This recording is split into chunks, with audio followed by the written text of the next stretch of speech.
Hi, dear students. Welcome to our TOEFL preparation class. So, for the first time, I would like to tell you an information that kita akan pelajari computer-based TOEFL test. Jadi, TOEFL yang kita pelajarin adalah yang berbasis komputer. Nah, mungkin dulu kita sering tahu atau pernah ikuti TOEFL yang berbasis kertas. Nah, sekarang mungkin hampir jarang seperti itu. Kebanyakan sudah berbasis komputer. But the test is still the same gitu. Ada listening, structure, and reading. Ini adalah pembagian soal dan juga waktunya. Okay, so for now we are going to learn about structure and grammar task atau section gitu, jadi bagian yang grammar. And our topic for today is about singular and plural noun, kata benda tunggal dan kata benda jamak. Nah, biasanya dalam bagian structure itu akan ada banyak atau beberapa kata yang digarisbawahi. Nah, jangan terkecoh karena kata yang digarisbawahi itu belum tentu benar, seperti itu. Jadi kata yang di garis bawahi itu tidak benar gitu, belum tentu benar. Karena bisa saja posisinya seharusnya itu plural atau atau dia itu plural atau jamak. Padahal seharusnya dia tunggal atau begitu sebaliknya. Nah, pada jenis soal seperti ini kita tidak perlu fokus sama verb karena ini bukan tentang verb error, jadi fokusnya ya tentang noun saja. Okay, so this is the determiners. Determiners itu kayak bisa jadi sebagai adjective juga yang menjelaskan noun. Jadi dia itu menjelaskan jumlahnya berapa seperti itu. For example, kalau singular sudah pasti dia semua yang tunggal, dihitungnya satu, one, a single, each, every, dan seterusnya. Tapi kalau yang plural sudah pasti dia jamak, ada 2, 3, mulai dari angka 2 sampai seterusnya. Tapi jangan terkecoh juga karena ada di depan, tapi ini harusnya diikuti kata benda yang jamak. A couple of, sepasang, a couple of shoes, seperti itu. Walaupun ada di depannya, tapi dia harus diikuti oleh kata benda yang jamak.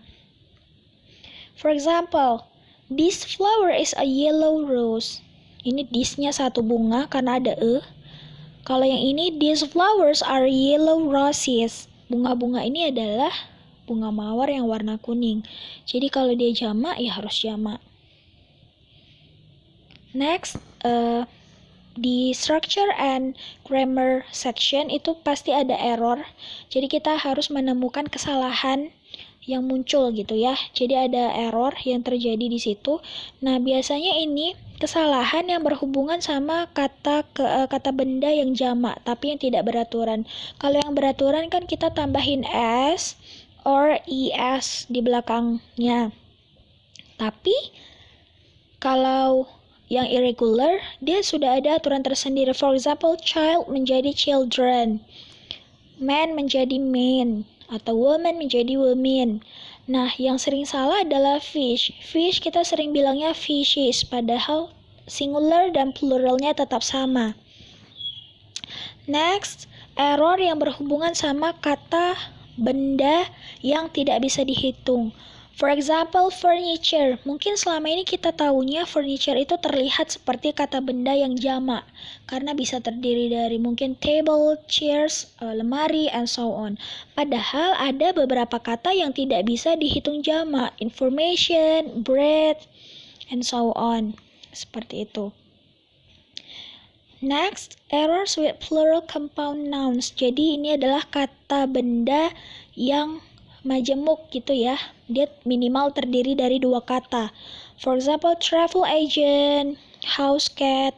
Jadi kalau kita mau merubahnya ke bentuk kata benda jamak, jangan dua-duanya ditambahin s.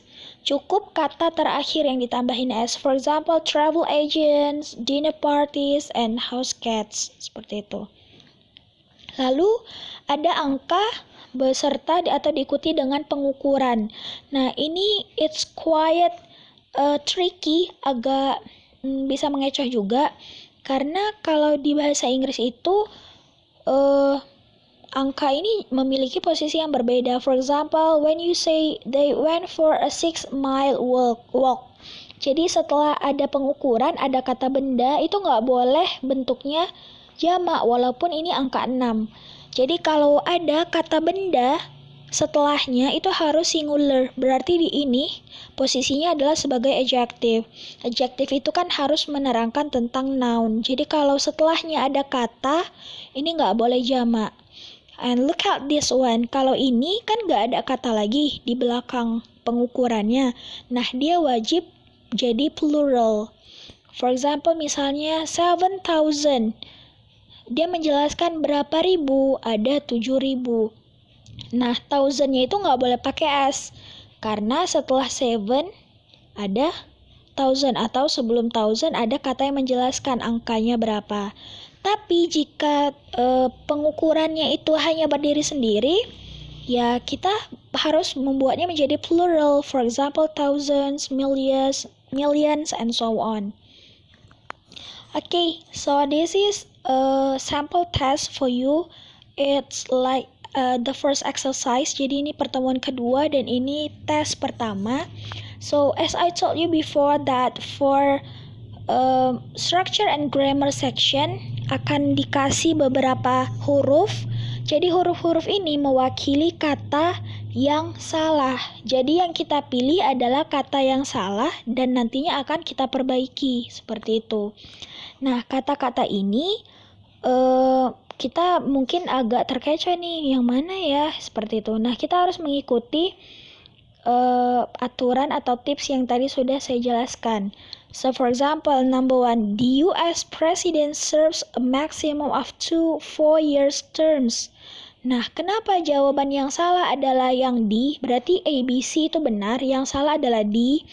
Seperti yang saya jelaskan tadi, kalau sebelum atau sesudah kata pengukuran ada kata lagi, itu nggak boleh plural.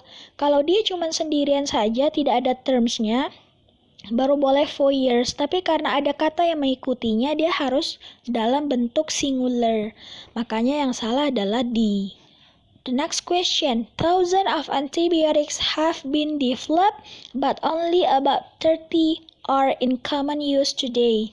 Nah, kenapa thousand ini nggak pakai S? Karena ada of di tengahnya. Kalau of-nya tidak ada, ini benar, thousand antibiotics. Antibiotik yang sudah beribu-ribu atau yang banyak gitu ya. Tapi karena ada of di sini, dia dijeda, makanya dia harusnya thousands. Dia harus plural, harus jamak. So there are 17 questions. So you have to choose the incorrect one. Jadi pilihnya itu jawaban yang tidak benar, not correct gitu ya. A, B, C, or D, pilih mana jawaban yang tidak benar. So that's all for today. I wish that you understand about my explanation. So good luck for the sample test and see you next week. Bye.